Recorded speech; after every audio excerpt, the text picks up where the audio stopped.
Bersagliato da offese di ogni genere e minacciato, i leoni da tastiera hanno preso di mira l'avvocato penalista Fabio Crea, colpevole secondo questi odiatori seriali di aver assunto la difesa di Badr Rouaji, il 19enne arrestato per il delitto di Lorenzo Cristea. In altri casi di omicidio ho avuto una situazione analoga, ma qui si sta esagerando, tuona Crea. In questo caso si è superato ogni limite di decenza e di continenza, sia da un punto di vista della quantità dei messaggi e soprattutto del loro contenuto. Un attacco vero e proprio ad un legale che sta svolgendo la sua professione. Molte sono addirittura minacce. Sì, lasciano certamente il tempo che trovano, però devo dire che sono particolarmente fastidiose perché oltre a offendere l'onorabilità mia, mina certamente la serenità, insomma, dei familiari e soprattutto offende quella che è un'intera categoria, quella degli avvocati. Immediata è arrivata la reazione del presidente della Camera Penale che in un comunicato scrive: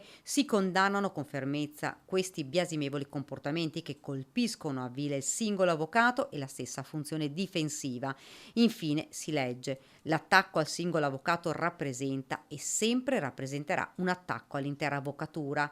Quello che sta accadendo è inaccettabile, commenta ancora Crea. Non è accettabile, considerando quello che è il ruolo che noi svolgiamo di tutela di un diritto costituzionale imprescindibile, invalicabile, che è il diritto di difesa, e vorrei ricordare a tutti coloro che si permettono di scrivere certe cose che ogni indagato è innocente fino a sentenza definitiva. Per ora il legale non ha presentato denuncia, ma si riserva di farlo. Se dovessero continuare, certamente assumerò delle iniziative perché non è accettabile che in una realtà come la nostra o comunque in base a quelli che sono i principi costituzionali e quella che è la professione che noi svolgiamo come avvocati, un'intera categoria possa essere offesa. Solidarietà anche da parte del presidente dell'Ordine degli Avvocati di Treviso, Diego Casonato, che lunedì porterà questa vicenda all'attenzione del Consiglio dell'Ordine.